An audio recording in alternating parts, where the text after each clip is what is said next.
This video is sponsored by Mark 7, shaping the future of all things car wash. Visit mark7.net for more information. Welcome back to Unscripted, Carwash.com's video interview series that connects you with market leaders. Today on Unscripted interview, we're happy to be welcomed by Ben and Sam Etskovitz, investment sales agents at Marcus and Millichap. Ben and Sam, great to see you again, and thanks for doing this video interview with me today. Hey, Rich, it's always great to see you. We appreciate you having us on. Thank you.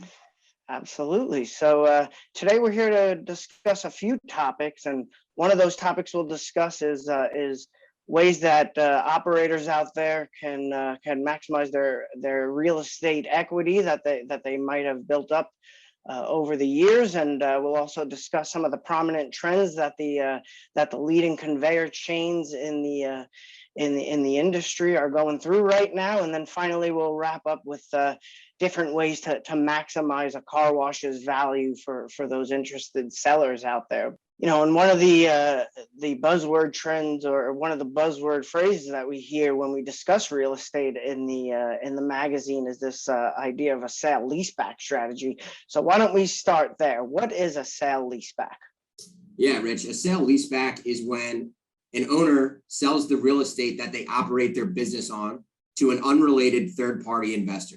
I like to kind of give an example with this scenario, just to kind of give people an idea as to how it works. Let's say that Sam and I own a car wash here in Houston. We own the car wash, and we also we own the real estate, and we also own the car wash. So we operate the business and own the real estate. If we were to do a sale leaseback, we would sell the real estate to an unrelated third-party investor and simultaneously lease that back, right? So we will still retain the business, we'll still operate the car wash, and be able to retain the after rent cash flow, but we will now not own the real estate. So we will have a landlord, but again, we will still remain control over the business. Okay, understood. Now, what are some of the pros and cons associated with this type of agreement, this sale leaseback? Right. That's a great question, Rich. And with any real estate transaction, there's always going to be pros and there's always going to be cons. So I think for a sale leaseback, depending on what your goals are, whether you're a smaller, medium, or large operator, the number one pro is that you're increasing working capital. So instantaneously overnight, when you sell that real estate, you're really only sitting on 1 to 1.5 acres on your car wash. But by putting a lease on that property, you're extracting and you're creating a lot of value, because now you're able to have a landlord or a third-party investor come right in. So you can instantaneously extract anywhere from $2 to $5 million. All depends on how much you're willing to pay rent. Now that's a lot of money. So you have to ask yourself, what would you do with that? And right, we're not in the real estate business. We're in the business of washing cars. So a lot of our clients go out and they'll acquire another car wash. A lot of our clients will also go and buy land to then build on. You can also put your money back in your business by increasing equipment, or upgrading your equipment, maybe increasing the vacuums at your wash. Another way people use that money is to pay back investors. And lastly, you can just use the money to take some chips off the table. Maybe you want to go invest in another real estate asset class. There's all different positives, but at the end of the day, you're increasing your working capital. Another key pro for a sale leaseback is that you're able to maintain control of your business. A lot of times, we all know that the car wash space now, it's very expensive. By the time you buy land and you buy the equipment to put on that land and get it on there, you can be anywhere from $2 to $4 million in. So to think you're going to go open up 4 to 5 car washes, you're over $20 million, and you're most likely going to have to bring on some outside investors. Instead of bringing on outside investors, you can keep it all in-house by doing the sale leaseback. You just won't own the land anymore. And at the end of the day, like we said, you're a car wash operator and you're there to wash cars, not necessarily to make money off of that land and the real estate.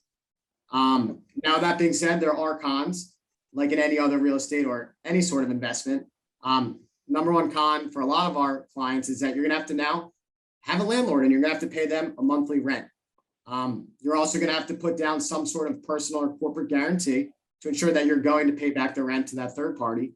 And lastly, you're just not going to be able to leverage as much the bonus and accelerated depreciation that car washes offer today. And Rich, kind of to touch on, Sam had mentioned to take some chips off the table. For example, right now, commercial real estate is about as hot as it's ever been. I know we kind of say that every time it gets hot. It's always gets hotter and hotter and hotter. But some folks had been holding on to their real estate for quite some time, and now that this the triple net express car wash sale leasebacks have become extremely popular from an aspect of investors. It's a great time to, if you had ever considered it. I mean, right now is a fantastic time. Cap rates are compressing, which is something that we can maybe touch on in another episode, Rich. It's that's its own category within itself. But it's when there's a hot real estate market, and obviously car washes are becoming more and more attractive for investors. It's a fantastic time to consider a sale leaseback. Absolutely. All right, great. And that segues to the next question I have for you both here is why are car wash triple net lease properties so popular today? Absolutely, Rich. Yes, this is a fantastic question. And I like to kind of, bring this back to what were the performance levels like in some other food groups in 2020 during COVID, right? So you've got gyms, restaurants without drive-throughs, big box retailers. A lot of those retailers, they struggled tremendously, not necessarily for express car washes. We saw a lot of our clients, a lot of the operators in the industry have actually, had upward trajectory. They performed extremely well over COVID. And so, that makes this food group extremely popular for investors.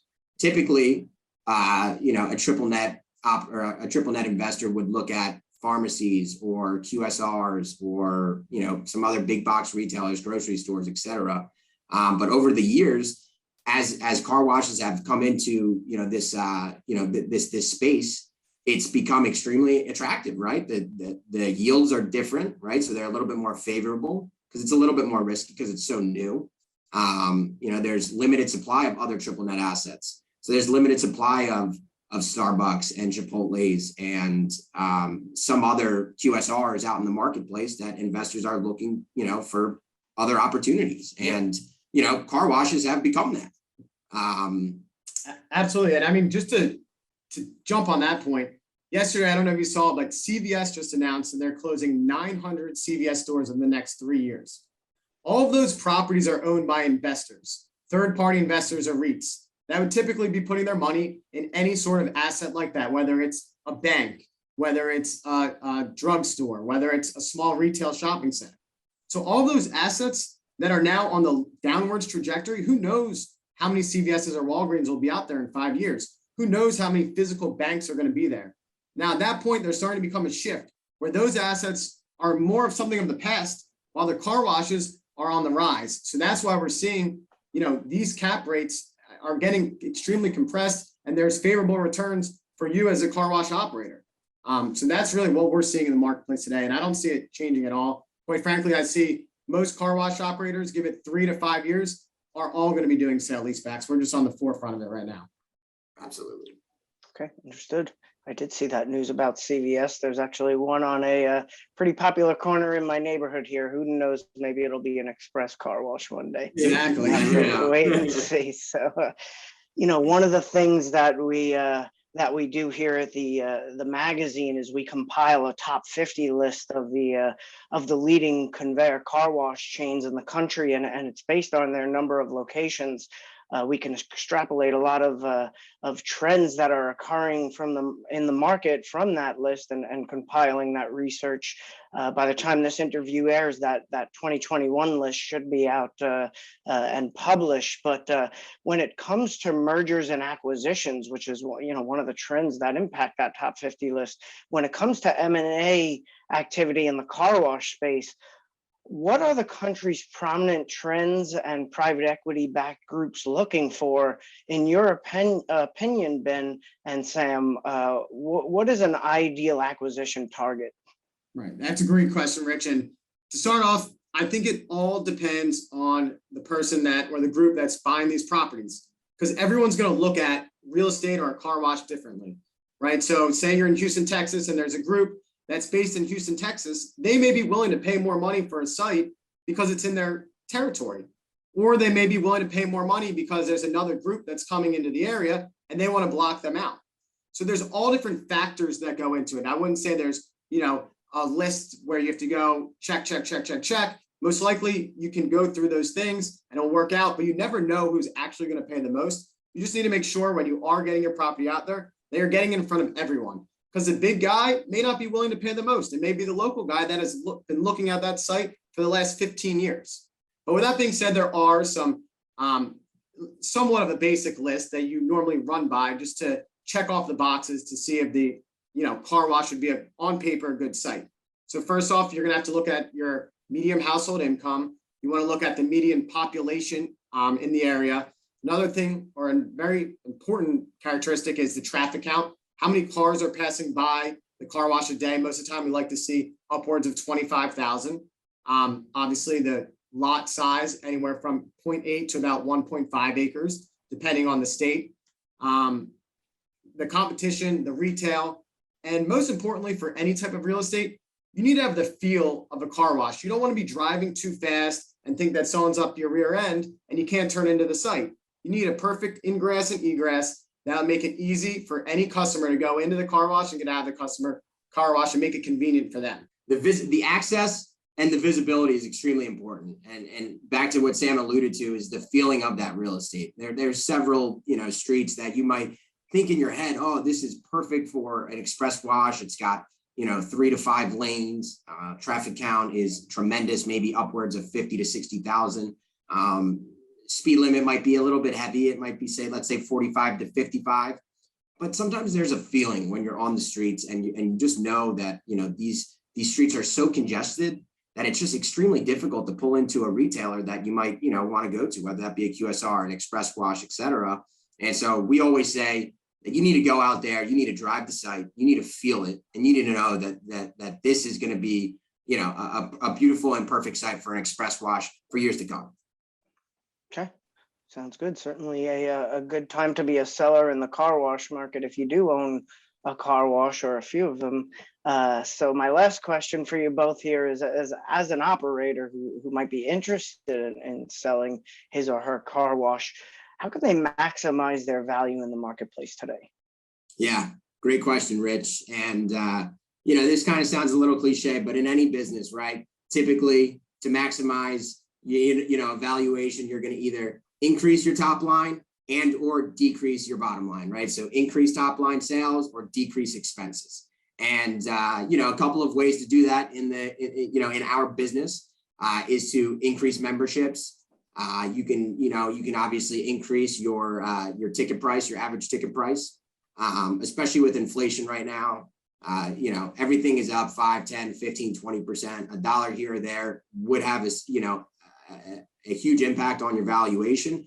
But for customers and consumers, you might not necessarily have that feeling of, oh, hey, the car wash changed from $6 to $7 or from $7 to $8. So ultimately, though, that would have a tremendous effect on your business down the line for years to come.